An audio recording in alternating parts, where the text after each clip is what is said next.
할렐루야. 오늘은 이사야서 30장 23절로 26절 말씀을 가지고 왕들을 다스리는 왕이 내 편입니다 라는 제목으로 은혜를 나누어 보고자 합니다.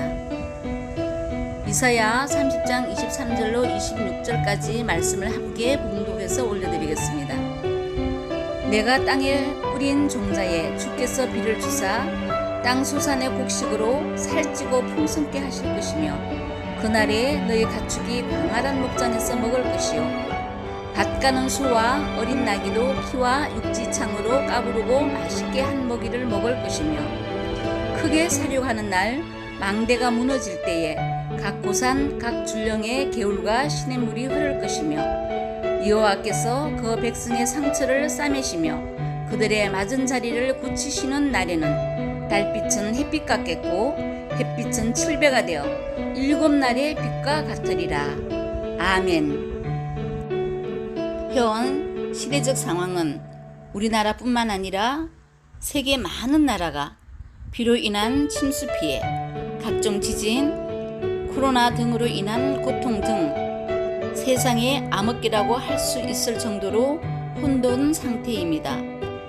이러한 상황 속에서 가족이 생명을 잃었거나 깨끗한 물 한 통, 라면 한 박스에 감사해야 하고 피부 질환 치료제 연고 하나에 감격해하며 고통과 아픔과 시련 속에서 눈물을 흘리며 애통해하는 사람들도 있습니다.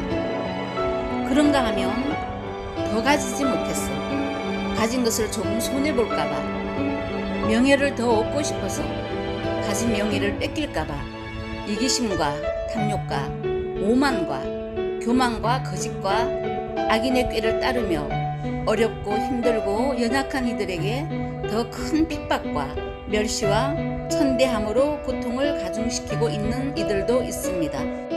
이렇게 극과 극으로 살아가면서 한쪽은 하루하루 살기 위해 피눈물을 흘리며 사투를 벌이고 있는가 하면 또 다른 한쪽에선 높은 권력과 재력을 가지고도 더 큰 욕심을 채우기 위해 방법과 수단을 가리지 않고 모든 방법과 힘을 동원해 악행을 저지르는 삶도 있습니다. 그러나 우리가 분명하고 확실하게 알고 있는 불변하는 사실은 누구나 육신의 생명은 끝이 있다는 것입니다. 한 나라를 자기 것처럼 통치하던 임금도, 소유한 자가용만 해도 500억이 넘게 소유한 재벌도, 전기세 4만 원이 없어 얼음판 같은 쪽방에서 사신 할머니도, 일생 자전거 한 대도 가져보지 못하고 일생 동안 지게짐으로 살아온 민초들도 모두가 육신의 생명에는 끝날이 있다는 사실입니다. 육신과 영이 나누어지는 때가 있습니다. 육신을 떠난 영의 생명이 분명히 있습니다. 예수님의 보혈의 능력을 입은 자와 그렇지 않은 자로 나뉘어져 그 영이 지옥에서 살든 천국에서 살든 선택은 우리 스스로 택할 수 있도록 하나님께서는 자유를 주셨습니다. 그 선택과 자유의 삶은 이 땅의 삶에서 이어집니다. 오늘 본문은 당시 유다의 악행이 오늘날 현실의 상황과 비슷했을 때 하나님께서 주신 말씀입니다.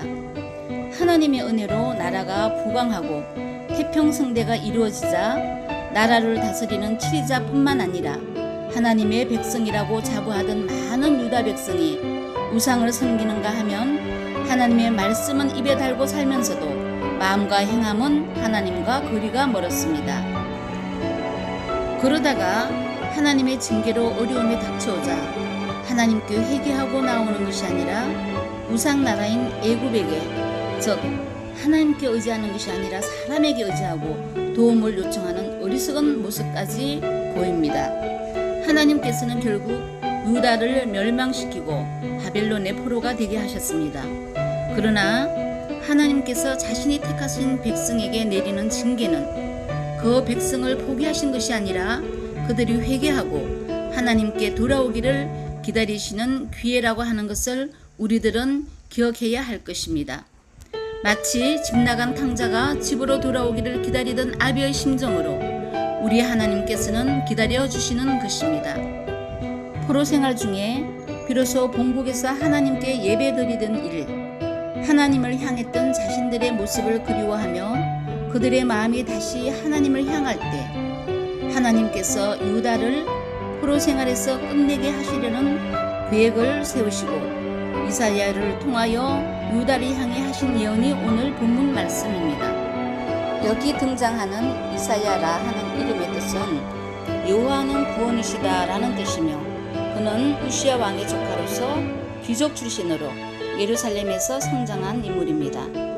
우시야 왕이 죽던 해에 예언자로 기름 부음을 받아 그 이후 4대에 걸친 왕의 통치 기간 동안 47년간이나 하나님의 예언자로 사용되어졌던 인물입니다. 성도들이 잘 알고 있듯이 예수님의 탄생에 대한 예언도 이사야 9장에 나와 있습니다.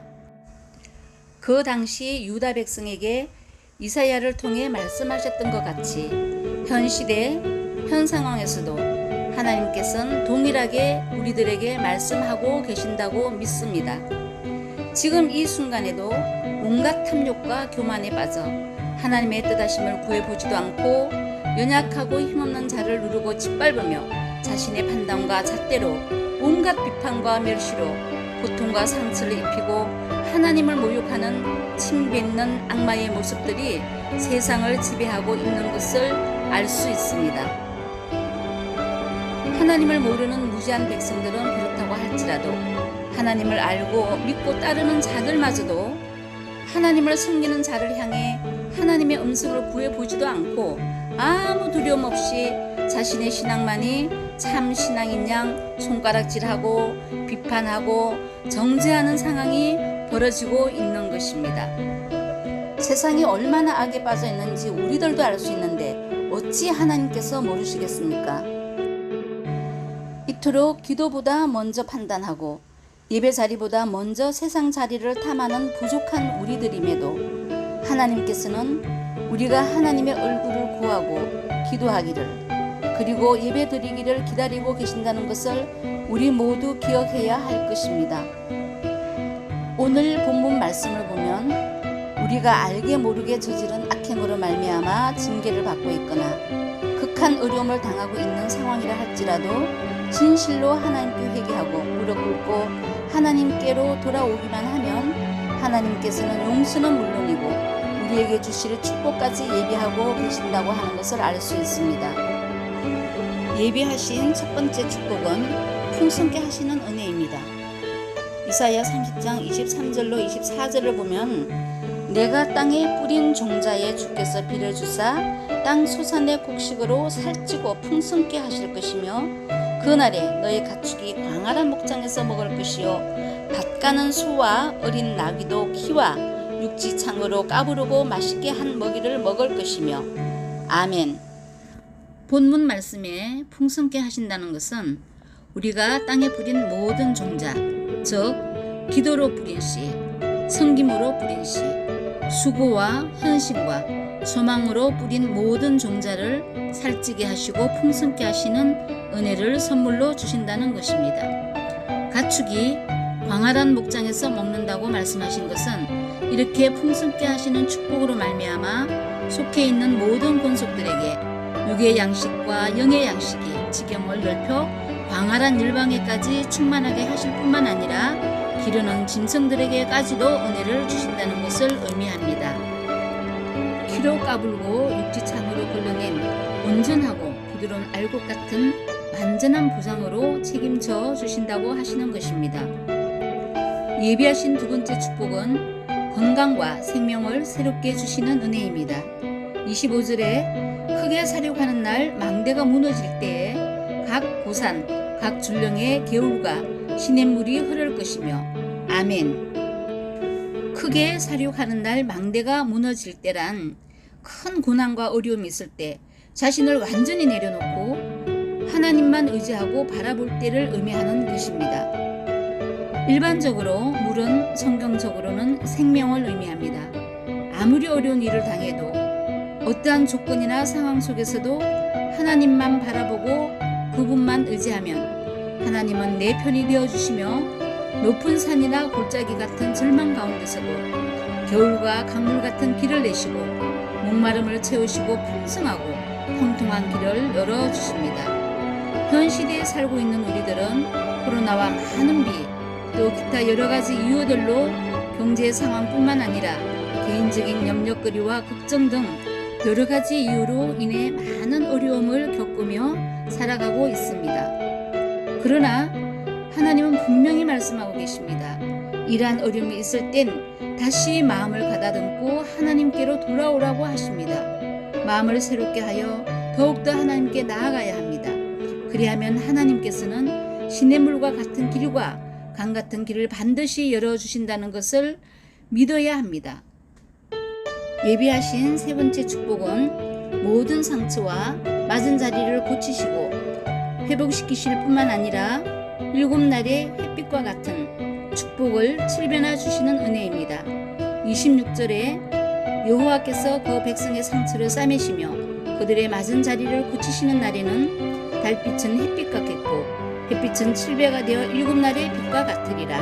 아멘. 하나님께서는 회개하며 마음을 새롭게 하고 하나님께로 다시 돌아온 백성들에게 그동안의 모든 고통의 상처와 모든 잃어버렸던 것들을 회복시켜 주시고 밝은 빛으로 변화되게 하십니다. 지난 54일 동안의 장마가 끝나고 쨍하고 햇빛이 비치던 날을 기억하시나요?